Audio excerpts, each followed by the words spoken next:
Hello, everybody. My name is Sydney, and welcome back to Sid for Short. Real heavy on the welcome back in today's video. It's been a long time coming. I've really enjoyed getting to read everybody's comments, especially over this past month. That's really fun. Seeing everybody engaging with my content has felt really good, and it's made me really inspired. I was a little stressed and frazzled with how long today's video has taken me to, actually sit down and get going with school and everything. Things have been kind of hectic, but we're here. We're filming today's video. I'm so excited for you all to see it once I upload it. And without much further ado, let's just jump right into it. As an actor, I'm taught to see the best in every character I play, no matter how awful they read on the surface. In the words of Lady Gaga, I don't trust her.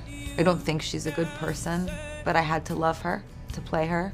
So when I watch notorious antagonists like Terrence Fletcher on screen, my performer brain can't help but take over. This, just a fit of passion.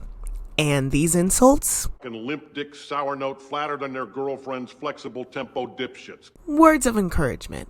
It may be absurd, but to be clear, I'm not defending blatant emotional and physical abuse. Fletcher's behavior is obviously dangerous and toxic, but to present a compelling narrative, an artist must find purity in action. By deciding they love the character they're playing, an actor can flip any narrative over on its head. In today's video, I want to analyze Fletcher's motives from this perspective using one of my favorite scenes from the movie Whiplash. What happens when we actively search the scene for purity in action? We'll get into that and more in today's video. Throughout Whiplash, moments to relish in Fletcher's humanity are few and far between. Some might even say these moments don't even exist at all. Terrence's more positive interactions are often written off as calculated and manipulative. However, the scene I'm about to detail seems void of these implications and hints that our villain may possess a more vulnerable side. At the start of band practice, our antagonist invites his students to listen to a CD addressed to Dr. Fletcher by an off-screen character named Sean. As the music plays, Fletcher talks about a kid he met in a practice room 6 years ago. The student struggled as a performer, and while the rest of the faculty doubted his capabilities, Fletcher saw something in him. A quote, drive, that led Fletcher to put him in studio band. This kid, sydkneecee, became first trumpet at Lincoln Center. Choked up and holding back tears, Terrence reveals that Sean has recently died in a car accident. Fletcher closes the moment by stating, I wanted you guys to know he was a beautiful player. I just thought you should know. On its own, this scene paints a very different picture of Dr. Fletcher. For an actor, this is gold. It proves that beyond his notoriety as a villain, Fletcher is simply a teacher that students respect. I believe that Terrence is honestly affected by the death of his student. But sydkneecee didn't die in a car accident. He took his own life. Why Fletcher lied about the cause of death is never explained, so it becomes the actor's job to discover how a lie can fit into their character's version of the truth. This is when it becomes vital to start searching for that purity in action by understanding your character. No one is ever evil for the sake of being evil. Characters, just like people, are never motivated by a sole desire to be feared or respected. Their actions are typically motivated by a larger objective. An objective is a goal, what the character feels they need to achieve. Let's say that Fletcher's objective is to be one of the top collegiate band directors in the nation. In working toward this goal, Fletcher, despite his status, finds himself vulnerable to his students and the court of public opinion. As an educator, Fletcher has to care about the success of his students, and his students have to want to satisfy him. To dive further into this dynamic, I want to utilize a real-world example that accurately reflects all of the nuance and depth of the situation. And that comes in the form of another famous chair thrower, Abby Lee Miller. Abby Lee Miller and Terrence Fletcher share a lot of similarities. Like Fletcher, audiences are typically not in favor of Abby.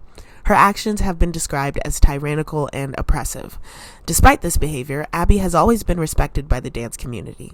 A common sentiment among the parents on the show is that Abby creates stars. The moms and their daughters are willing to put up with mistreatment because, more often than not, she yields positive results. Abby has to develop this dynamic strategically. She must maintain a position of power while understanding that her business can only run if she has dancers to coach.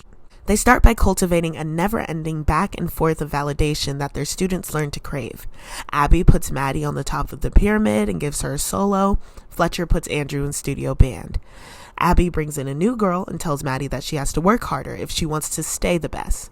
Fletcher tells Andrew that his spot in the band is not guaranteed, and that if he wants the part, he has to earn it. The students hear this, decide they need to do better, and work until they get back in their leader's good graces, because without it, the students feel like they are worth nothing. I would kill myself if I didn't dance. Abby and Fletcher both feel this desperation, and even though they exploit it, they also relate to it, because without their status as directors, they themselves are worth nothing.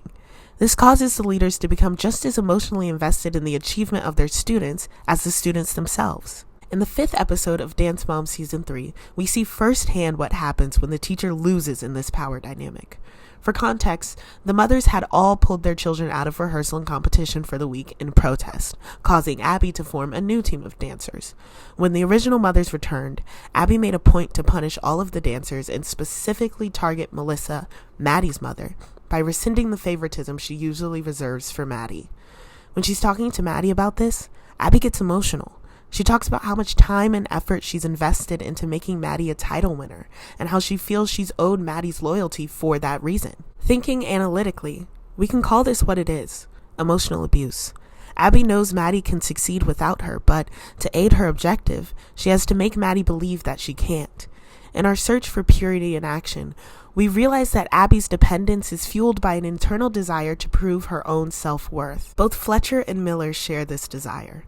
With their objective driving them to be the best in their craft, the teachers become deeply involved in the artists they've raised, seeing the students' efforts as an extension of their own. The mentors cannot distinguish their relationship with success from the relationship they have with their students, because for them, it's one and the same. With all of this nuance in mind, let's revisit the Sean Casey scene. And assuming Fletcher's intentions are pure, we can begin to understand the scene from a perspective that allows for depth. To Fletcher, his objective is achieved when his students excel in professional spaces. He sees their recognition as a reflection of his own hard work, and the students share this point of view. They've been led to believe that they could not have gotten to their position without his guidance. Understanding this, we can piece the scene's clues together in a way that makes sense. We know for sure that Sean Casey himself mailed the CD to Fletcher, supporting our hypothesis that Sean sees his success as a result of the work done by Dr. Fletcher. And knowing that Fletcher sees his students as an extension of his own self-worth, we can confidently say his devastation is misplaced. When he lies and tells the room that the cause of death was a car accident, Fletcher is protecting his own narrative. If Sean decided to stop living due to the stress and anxiety that came with preparing to be a professional musician, that means Fletcher is not good at his job. And if Fletcher is not good at his job, his objective is not fulfilled. Fletcher is heartbroken by the death of his dream and cannot see the human being he has destroyed. If one were to assume Fletcher was just a villain, the scene would have gone differently. In fact, the scene probably wouldn't exist at all. Sean Casey's narrative is utilized not only to show the impact of abuse on a student, but to emphasize Fletcher's own vulnerabilities in this narrative. And that's all I have to say about that. Scene breakdowns are something I really enjoy doing. And as an actor, it's something that I'm trying to get better at. So let me know if there's anything else you'd like me to analyze and research, because I got to put this acting degree to use somehow. There are obviously so many other examples I could have utilized from the movie, and I have some kind of floating around in my brain, so let me know if you want to hear them, or let's just have some discourse about it in the comments. But until then, thank you so much for watching today's video, and I'll see you in the next one.